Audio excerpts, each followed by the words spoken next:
Bienvenidos a este diálogo Letras de Costa Rica, a propósito de la publicación del libro de poemas Soñar con canguros, de Silvia Campos, y de la novela Mysterium Salutis, de José Chacón. Tiene la palabra la embajadora de Costa Rica, Ana Elena Chacón Echeverría.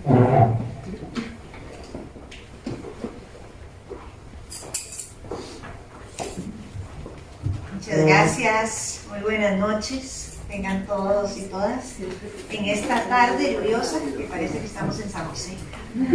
Todo está planificado para darle un buen ambiente a esta presentación que me hace sentir tremendamente orgullosa. Primero que todo, quiero darle un agradecimiento desde el fondo de mi alma a Carlos Francisco Echeverría. Carlos Francisco es uno de los intelectuales más destacados con que cuenta Costa Rica, y podría apreciarme decir que tenemos una hermosa amistad, pero además de eso compartimos una visión de mundo y sociedad que cada vez que escribe yo digo, ¿dónde le firmo abajo?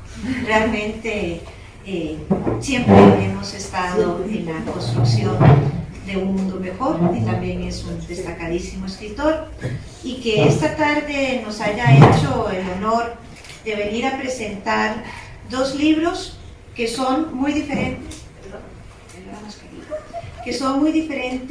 en su estilo. Tengo que decirte, Jorge, que no he leído el tuyo, que lo estoy diciendo de puro resumen, pero la verdad que para mí presentar a José Chacón, que no es pariente mío, por lo menos no sabemos, ¿verdad?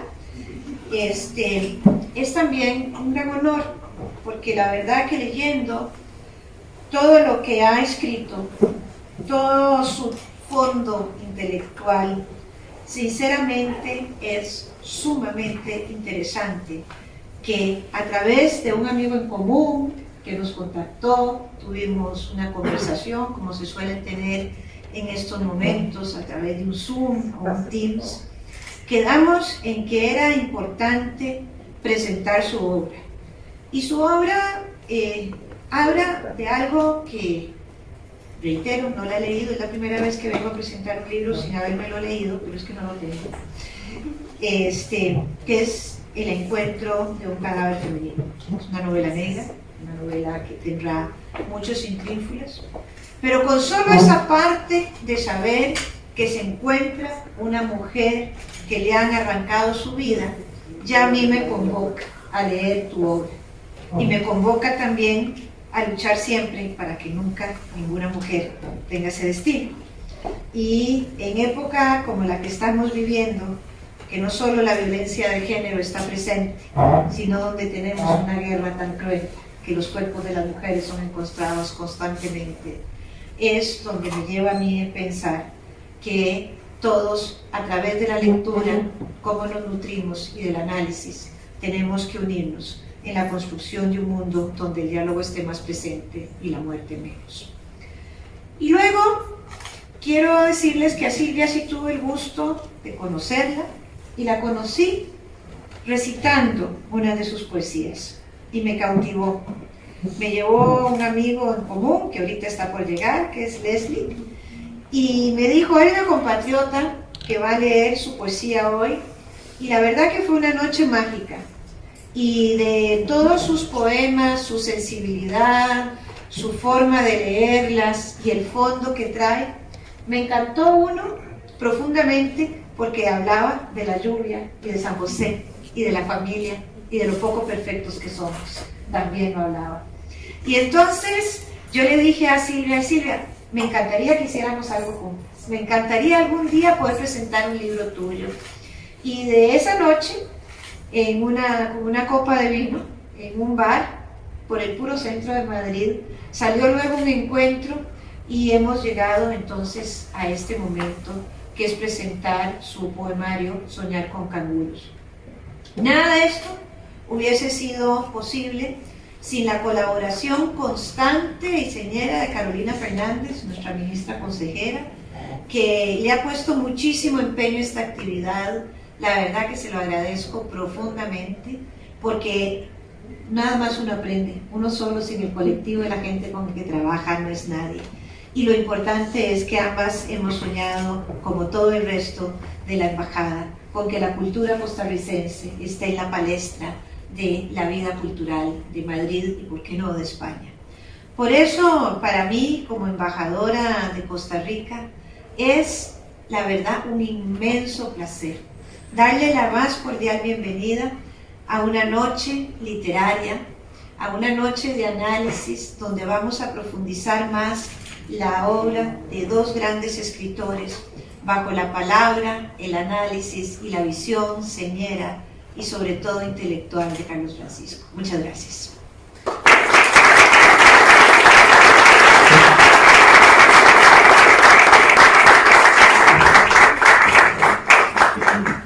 Muchas gracias, embajadora. En el siguiente diálogo participarán Silvia Campos, José Pablo Chacón y el escritor Carlos Francisco Echeverría, que ejercerá de moderador, y a quien le paso la palabra. Muchísimas gracias, querida amiga, señora embajadora, querida amiga y cómplice. Yo aprovecho para mencionar que la señora embajadora se llama Ana Elena Chacón Echeverría, y así como no es pariente, no sé, Chacón también, tampoco lo es de Carlos Francisco Echeverría, por lo menos de un parentesco cercano, de manera que no es tan endogámico. Costa Rica es un país muy pequeño, donde todo el mundo se conoce y muchos somos parientes de una u otra forma, pero en este caso no estamos ante un acto de endogamia colectiva, en que todos somos primos, ¿no? Casi, pero no es exactamente el caso. Muchísimas gracias por la invitación, por la introducción y por todo lo que has hecho, Ana Elena, en este tiempo del cual yo mismo me beneficié. Hace no mucho tiempo estuve en esta sala, en este espacio tan solemne, presentando un modesto librito, porque, vamos a ver, para nosotros los escritores costarricenses, para los escritores latinoamericanos en general, el venir, como lo han hecho estas dos personas que me acompañan hoy, a España, a tratar de encontrar un espacio para nuestros libros, para lo que escribimos, es un atrevimiento, es un acto de cierta audacia, y como todo acto audaz implica riesgos, implica el riesgo del fracaso, de la decepción, implica obstáculos muy importantes que hay que superar. Este es un mercado editorial muy competido, con gran cantidad de escritores de altísima calidad, con editoriales muy exigentes. En general es un mercado difícil, y entonces el estar aquí uno por su cuenta es algo peligroso como escritor. De tal manera que contar con el apoyo de la Embajada de Costa Rica es un privilegio que tenemos los autores costarricenses. Ojalá lo tuvieran todos los autores latinoamericanos y de otros países, no sé si es así, pero en todo caso el privilegio nosotros lo tenemos y lo agradecemos muchísimo. También yo quisiera aprovechar para agradecer a la Casa de América el hecho de que nos haya abierto sus puertas. A mí en su momento, en este caso a José y a Silvia, para presentar los libros en este marco tan espléndido. Realmente es muy estimulante y muy inspirador. Les decía que estar aquí para un escritor costarricense, para un escritor latinoamericano, es un desafío. Para poder dar el paso de atravesar el océano con un poco de páginas bajo el brazo y presentarse en el mundo español, pues hay que tener cierto grado de confianza en lo que uno escribió. Solo eso lo puede mover uno a cometer tal temeridad. Yo encuentro que en el caso de los escritores que hoy me acompañan aquí arriba, esa audacia está plenamente justificada, esa seguridad en la calidad de sus obras está plenamente justificada. En el caso de José, al cual me voy a referir primero, Mysterium Salutis, que es la novela que estamos presentando hoy, es una novela extraordinariamente ambiciosa. Es muy ambiciosa porque no solamente es una novela negra, una novela de intriga, como lo señaló la señora embajadora, sino que además es muchas cosas. Es una novela histórica, es una novela que recorre cerca de 1000 años de historia en distintos momentos muy significativos. Es una novela que tiene contenidos filosóficos muy profundos, que tiene una una aproximación muy crítica al ámbito religioso.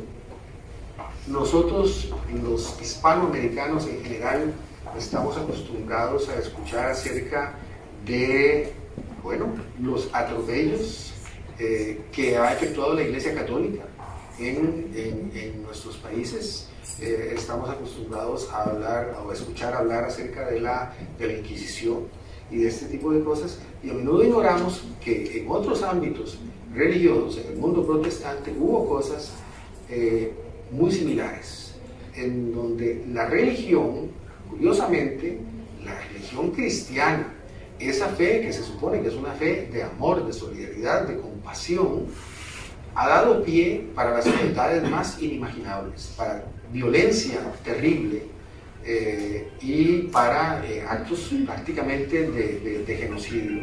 Entonces, en todos esos peligrosos territorios incursiona la novela de José Chacón.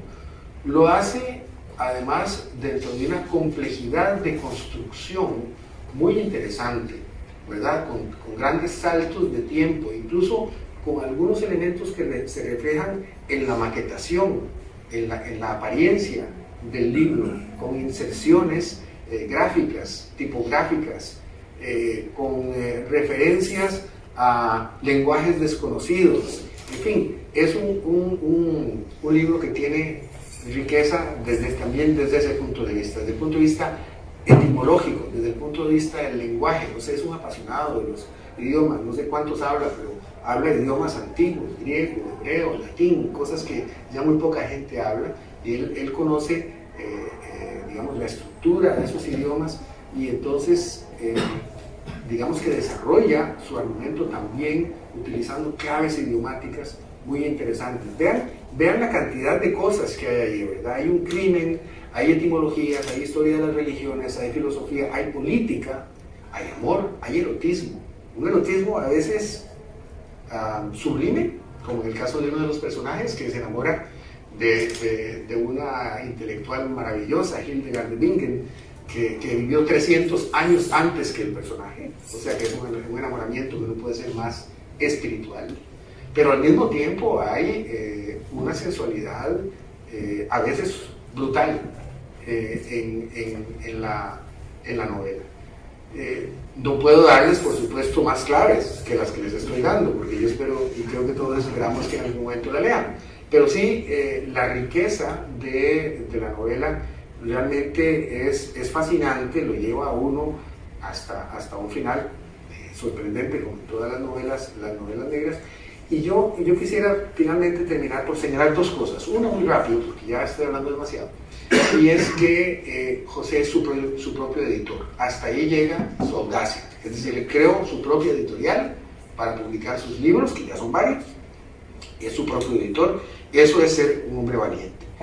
Y quiero terminar nada más citándoles un pequeño párrafo, muy pequeño, del final del libro. No les voy a decir quién es el asesino, pues, o la asesina. Pero quiero citarles un par de renglones porque son cosas que curiosamente tienen una gran vigencia en este momento y que están en la página 338 del libro. Cito, dice: una mujer morirá atrozmente por haber sido parte de una gran mentira que llevó al mundo entero a una situación límite. Una mentira tan grande como un imperio que invade y se roba un país entero.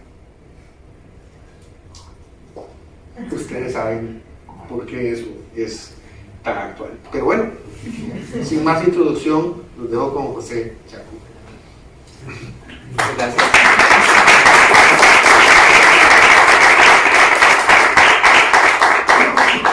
Muchísimas gracias, don Carlos. Gracias también, doña Ana Elena. Gracias también a Carolina, que tanto esfuerzo y tanta comunicación tuvo con nosotros para que esto fuera realizado. Gracias a ustedes también por estar acá escuchándonos y compartiendo y disfrutando también de ideas y de literatura y de buena compañía. Yo no sé qué más agregar a lo que don Carlos ya dijo. Tengo que decir que hace muchos años, una profesora de español, yo viví aquí en España cerca de una década, en Córdoba y en Sevilla, y luego un pequeño tiempo en Barcelona. Y una profesora me dijo: José Pablo, nunca se te ocurra dedicarte a las letras. No te alcanza ni para poner el nombre. Eso fue cuando era un niño. Y hoy me emociona estar acá, casi como para decirle a ella: sí lo hice, me dediqué a las letras. Porque la literatura, de alguna u otra forma, es una rebeldía, es una venganza. Es una venganza contra el pasado que nos asedia, como lo que la novela intenta hacer. Es una venganza contra el presente que no nos gusta.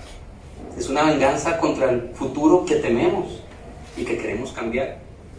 Y por eso es importante la literatura, porque sí es un arma que nos hace entender el pasado para no repetirlo. Nos hace reflexionar en el presente y prever el futuro de alguna otra manera. Así que la noticia es que hay un cuerpo femenino descuartizado, desmembrado en la embajada de Alemania en Tel Aviv.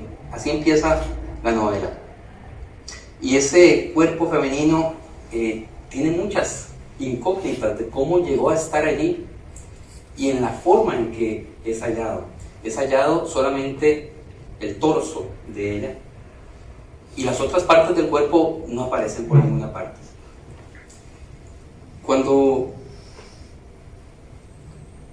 cumplí 7 años y vivíamos en Córdoba, yo tuve un encuentro muy interesante con un amigo que se llama Abdiel, que es musulmán. Yo soy de familia protestante y mi mejor amigo era un musulmán. Y empecé a comprender no solamente la riqueza del diálogo interreligioso, sino de la diversidad de la humanidad, de la importancia del diálogo.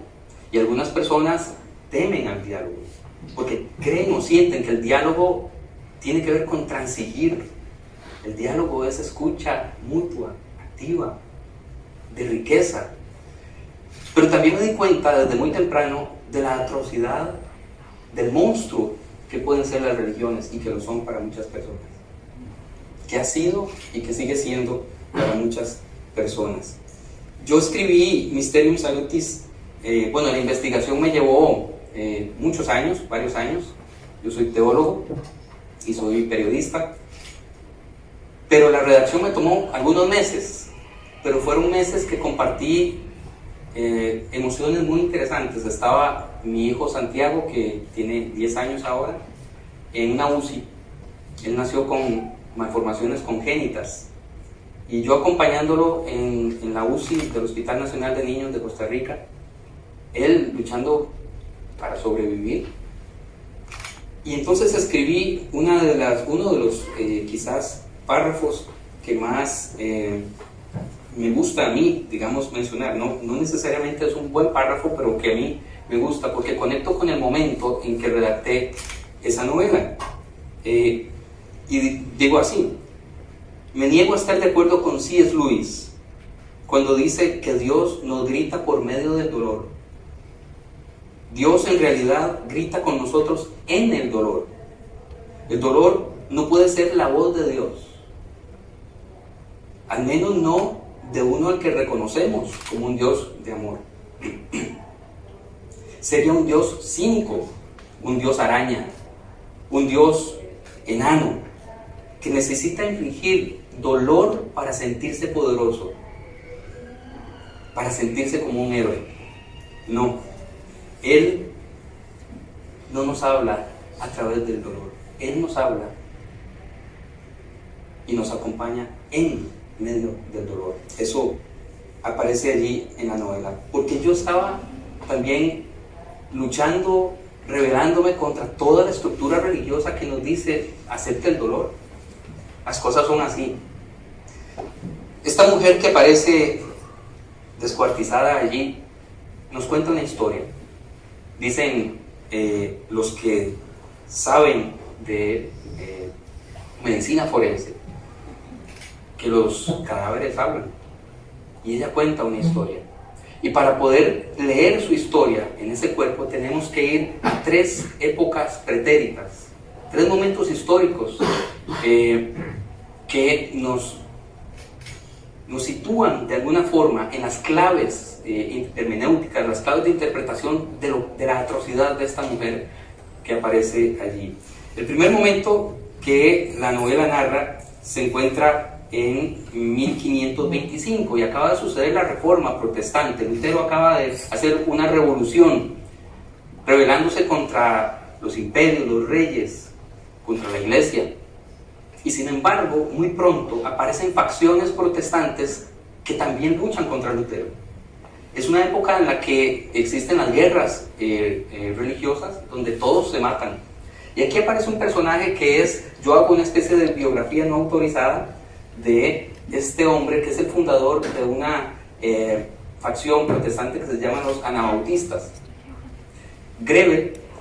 Conrad Grebel, se rebela contra 2 cosas que me llaman mucho la atención.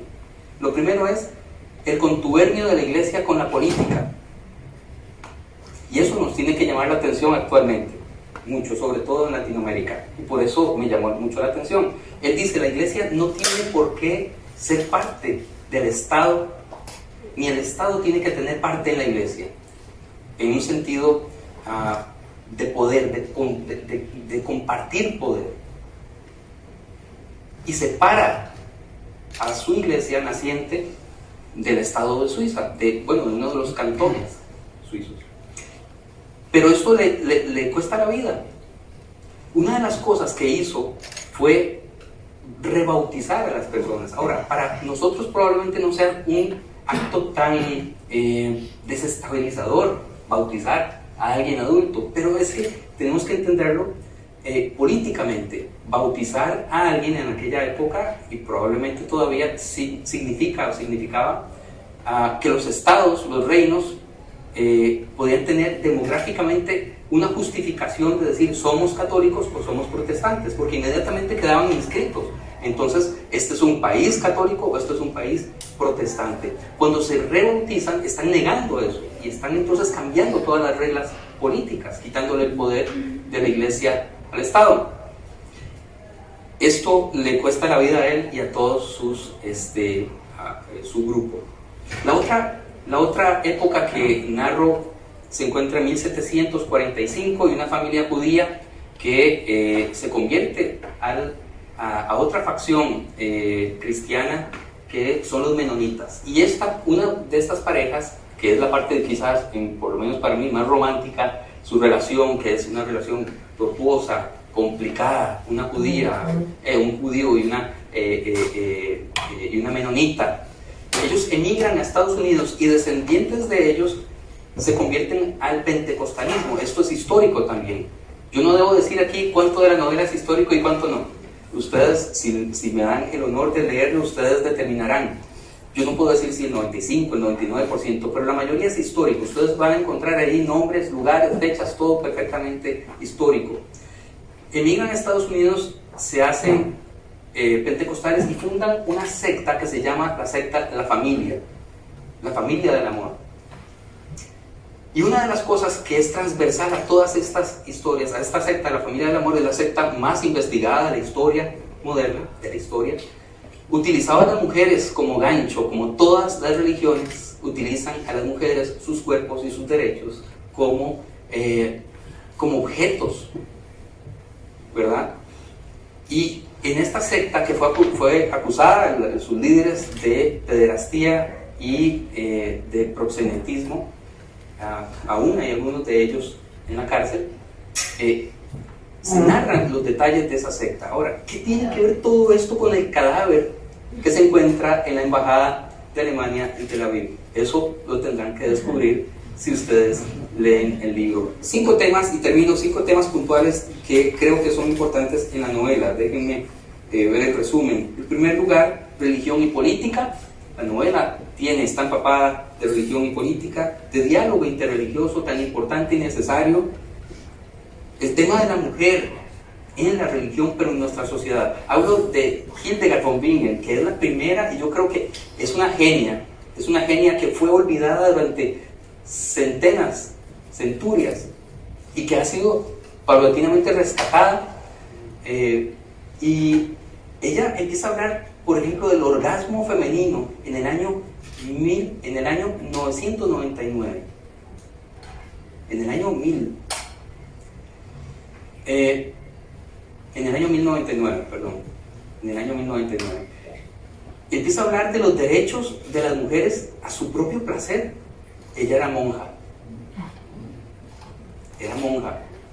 Empieza a hablar de los derechos del placer femenino, empieza a hablar del orgasmo, empieza a hablar del clítoris, sin saber que se llamaba así porque en esa época no se había descrito, pero empieza a hablar de los derechos de las mujeres a que su cuerpo es de ellas. Y esto es muy importante para la novela. Recordemos que lo que se encuentran es un cuerpo desmembrado. Entonces el tema de la mujer, tan actual, necesario, importante, y las religiones como han utilizado con el patriarcado, con el machismo, a seguir avasallando los derechos de las mujeres. Sectas, populismos y fanatismos es otro tema que está en la novela. Y para terminar, inteligencia artificial y libertad. Inteligencia artificial y libertad, que también es muy actual. Cuando votamos porque queremos votar por quien votamos o porque de alguna forma alguien nos hizo creer que esa era la mejor opción. Más o menos, eso es un pequeño resumen del texto. Muchas gracias.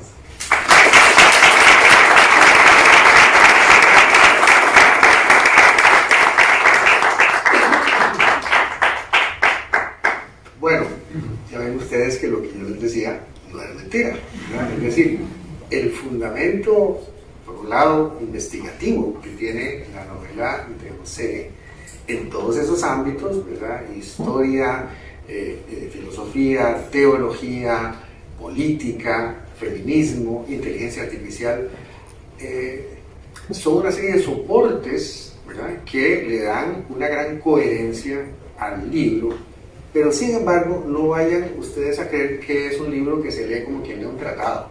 No, se lee como una novela de misterio, ¿verdad? Y uno tiene que seguir las pistas y tal y cual, porque al final, obviamente, como en toda novela de misterio, de lo que se trata es de saber quién fue el asesino. Pero en el camino uno aprende una gran cantidad de cosas. Estas últimas semanas yo he tenido el privilegio de conversar muchas veces con estas dos personas, con quienes, como ustedes habrán comprobado, son gente con la que se puede conversar. Son personas que tienen mucho que decir. De verdad que yo les invito a conversar con ellos. Para eso estamos aquí también. Si tienen comentarios, preguntas, propuestas, aquí estamos para tener unos minutitos de conversación antes de retirarnos. Yo, antes de comenzar este coloquio, quiero reiterarles mi gratitud y mi admiración a los dos por su valentía de venir a España, a abrir espacio para sus palabras, ya teniendo clarísimo que esas palabras merecen ese espacio, ¿verdad?, que está muy bien ganado. Así que felicitaciones, y de verdad, no sé si alguien tiene algún comentario o alguna pregunta para cualquiera de nosotros. Tengo la suerte de conocer a Silvia y a Carlos. Para mí ha sido una gran sorpresa conocerte, encontrarte hoy. Realmente tengo muchas ganas de leer ese libro. Y la pregunta me va por esta situación. Siempre cuando uno emigra, una de las cosas que sucede generalmente es que te conoces a ti mismo, te vas encontrando en el camino. En tu libro, en tu andar, has hablado de Córdoba, has hablado de Barcelona, es decir, entiendo que te has nutrido de muchísimos lugares, y dentro de todo ese proceso me gustaría oír un poco más tu perspectiva con respecto a la distancia con Costa Rica y hacia dónde van tus pasos, porque me interesa mucho conocer por dónde vas a ir ahora, después de este libro que nuestro queridísimo amigo nos ha dejado con la miel en la boca, sin duda alguna. Muchas gracias. hablo más de mi experiencia como, o del desarraigo que supone salir de la tierra donde uno nace y intentar convertirse, sobre todo cuando uno es niño, niña, en lugareño, en alguien más, ¿verdad? Que no parezcamos extranjeros, cuando uno lucha por la integración y todo eso. Hablo más de eso en otro libro que se llama Paradoja. Ahí hablo de, en un texto que se llama 5 veces minoría. Y lo que intento allí es hacer reflexionar a cada uno, a cada una, de su condición de minoría. Porque todos y todas somos minoría de alguna manera. Y lo que sucede es que crecemos pensando que las minorías son otros y otras. Y que otros y otras deben ser tratados de cierta manera porque son minoría. Pero cuando nosotros nos entendemos, nos comprendemos, nos leemos como minoría de alguna manera, entonces es distinto como podemos ver a esa diversidad de personas que han tenido que salir, ya sea por trabajo, por estudios o por otras situaciones más emergentes de su tierra y tienen que estar en otro lugar. Mi experiencia personal es ambivalente. Primero es bien amarga porque salí de Costa Rica con mis papás y mis hermanos cuando cumplí 7 años en el vuelo prácticamente, y yo no sabía muy bien a esa edad a dónde quedaba España, qué distancia habría entre un lugar y otro. Probablemente me imaginaba Guanacaste, que es al norte de Costa Rica, o algo parecido, pero nunca imaginé el impacto que eso iba a tener en mí por el desarraigo, ¿verdad? Y empecé a tener, eso fue en 1985, más o menos hagan cálculos, ahí por lo menos una perspectiva de qué edad podría tener yo, o puedo tener ahora. Y esos primeros años fueron muy duros. Eso era en Córdoba, 1985, 86, y aún recuerdo algunos rasgos en aquel entonces o resabios de lo que había dejado quizás la época de la dictadura con respecto al trato de las minorías y con respecto al trato de los protestantes. Y entonces en ese sentido fue amargo, pero con el pasar del tiempo tuve quizás la suerte de estar mi niñez o parte de mi niñez y primera juventud aquí en España, pues prácticamente pasaba por otro niño español, ¿verdad? Y entonces aprendí a amar profundamente este país, a amarlo. Es mi segunda patria, de alguna u otra manera, y entonces mi relación con el desarraigo es distinta. Pero es eso, yo creo que todos experimentamos ese impacto de la soledad, del desarraigo, aunque estemos rodeados de muchas personas, y luego el enamoramiento de la cultura donde estamos insertados. ¿Qué sigue? Y respondo brevemente. Estoy escribiendo una novela nueva. Esta novela, Mysterium Salutis, es mi 4º libro, pero es mi primera novela, mi primera intento de novela. Ahora estoy escribiendo una segunda novela y estoy en el proceso de investigación todavía. Estoy emocionado, estoy contento y tiene sangre también. Lleva cantidad de sangre también, pero de una manera distinta y quizás sorprendente. Lo dejo por ahí por ahora porque no puedo adelantar demasiado, pero ese es mi proyecto más próximo. Leslie, aquí hay una estupenda película, El Mysterium Salutis, ¿verdad? Puede ser un poco larga, pero sería una estupenda película. Lo hacemos claro, en serie. Puede ser una serie. Sí, claro, habría que, y un poco costosa de producir, porque es en Israel, en Alemania en la Edad Media, en fin, en Francia, por todo lado. Sale en la Embajada de Costa Rica, por cierto, en la novela, ¿verdad? Y sale, ahí se asoma la Embajada de Costa Rica en Tel Aviv. Pero en todo caso es que Leslie es cineasta y por eso le hago el comercial, ¿no? Aquí, no sé en la próxima, pero en esta hay una muy interesante película. Hola, buenas tardes. Bueno, muchas gracias a Silvia, José y Carlos y a la embajada. La verdad es que muy emocionante escucharlos. La pregunta, bueno, tengo varias que algunas las haré después, pero acotando con dos a José. ¿A qué se debe este auge de la novela negra? Lo vemos en autores centroamericanos, ¿verdad? Con Sergio Ramírez, que ha sacado varias, y algunos otros. Me gustaría saber, desde tu opinión, a qué se debe este auge y cómo Costa Rica ha respondido también al aporte en la novela negra.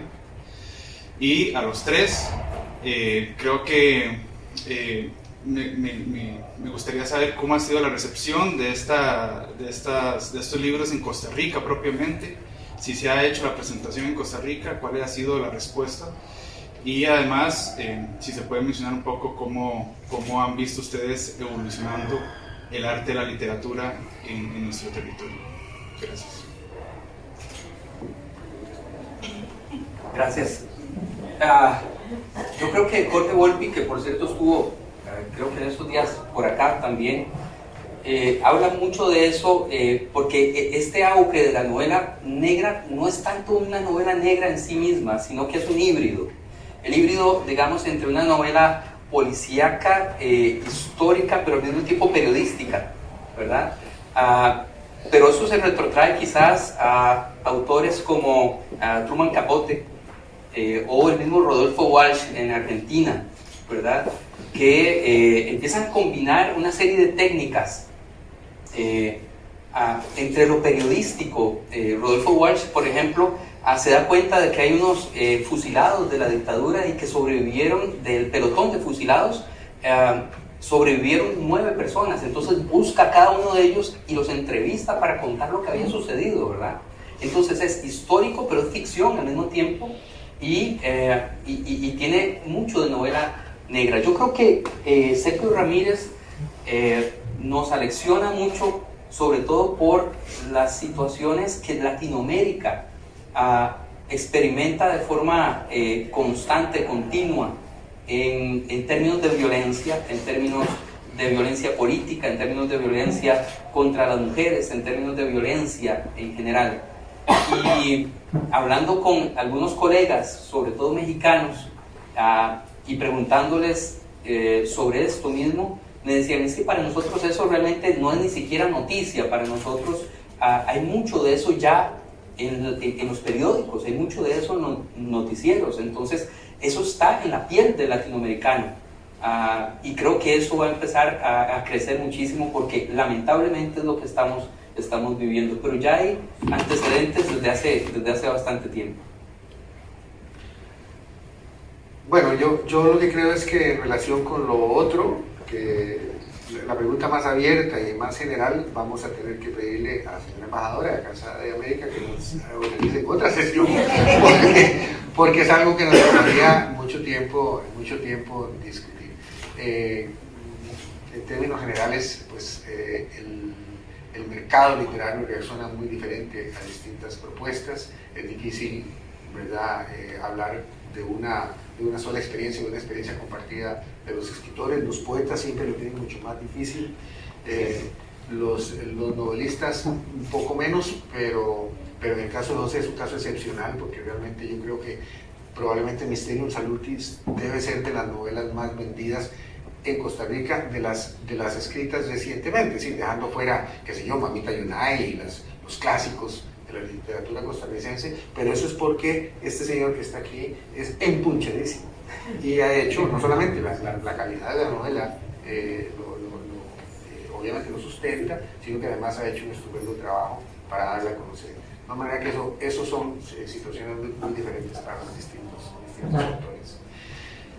Creo que se nos acabó el tiempo. Les agradezco enormemente, les agradecemos muchísimo de nuevo su presencia, que hayan venido, que hayan esquivado ese terrible aguacero que vino un ratito antes de la actividad. Y muchísimas gracias por estar aquí. Buenas noches.